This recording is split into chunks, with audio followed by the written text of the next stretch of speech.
नमस्कार साथियों, आपका हमारे YouTube चैनल पारा योगी राकेश पर हार्दिक स्वागत है।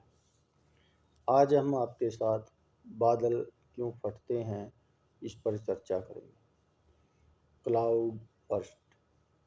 1 घंटे में 100 मिलीमीटर तक पानी का पृथ्वी पर गिरना बादल का फटना माना जाता है। 100 मिलीमीटर तक बारिश होना। इसकी मेन वजह वायु प्रदूषण है। वायु प्रदूषण में एरोसोल्स की मात्रा अधिक होने से बादलों के निर्माण और वर्षा पर प्रभाव पड़ता है। ये कण बादलों में पानी की बूंदों के साथ मिलकर उनकी प्रकृति को बदल देते हैं। वायु प्रदूषण के कारण मौसम पैटर्न में बदलाव आ सकता है, जिससे वर्षा की तीव्रता और आकृति पर प्रभाव पड़ सकता है। जिस प्रकार हमारे वायु प्रदूषण हमारे शरीर को भी हानि पहुंचाता है, जैसे धुआं जो हमारी सांसों की परेशानी खड़ी कर देता है। और स्प्रे पेंट, जैसे हम कहीं ऑटो मार्केट में या कहीं होते हैं जो गाड़ियों के ऊपर जो स्प्रे पेंट करते हैं, अगर हम उसके नज़दीक से निकलते हैं तो वो हमारे सांसों को प्रभावित करता है और श्वास की दिक्कतें होती हैं। कुछ लोगों को धुंध में भी सांस की परेशानी होती है।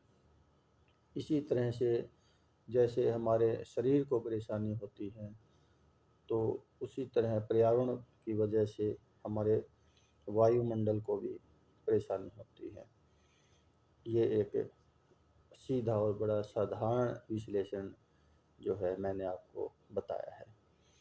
जल प्रदूषण जल चक्र को प्रभावित करता है, जिससे वर्षा पैटर्न में बदलाव आ सकता है। यह बदलाव क्लाउड बर्स्ट जैसी घटनाओं को बढ़ावा दे सकता है। हमें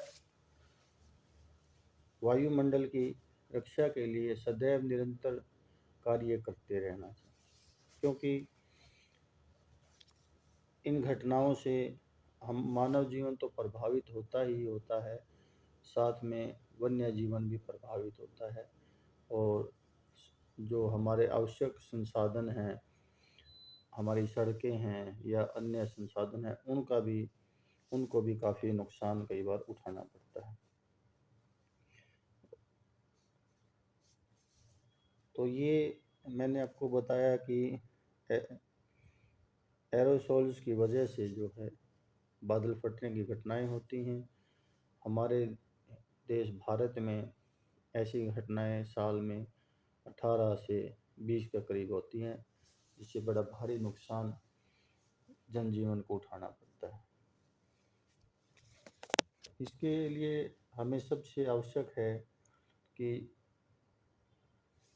किसी भी तरह से हमारा वायु प्रदूषण को रोका जाए। सभी धर्म प्रेमी और देश प्रेमी लोगों को जागरूक होना चाहिए।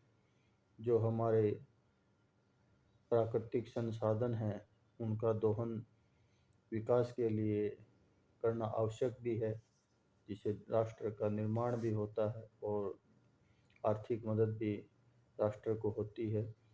लेकिन संसाधनों का उपयोग बहुत ही सोच समझ कर जागरूकता के साथ करना चाहिए, ताकि एक सभ्य समाज और एक स्वच्छ पृथ्वी का निर्माण हो सके। मानव को हमेशा पृथ्वी के कल्याण के लिए ही कार्य करते रहना चाहिए। और सनातन प्रेमियों का सबसे बड़ा धर्म बनता है इस पृथ्वी पर, क्योंकि उन्हें धर्म की और जीवन कल्याण की सभी बातों की जानकारियां हैं, वो धर्म से जुड़े हुए रहते हैं। इसलिए सभी सनातन प्रेमी लगातार पृथ्वी के कल्याण के लिए, मानव कल्याण के लिए लगातार प्रयास करें। धन्यवाद।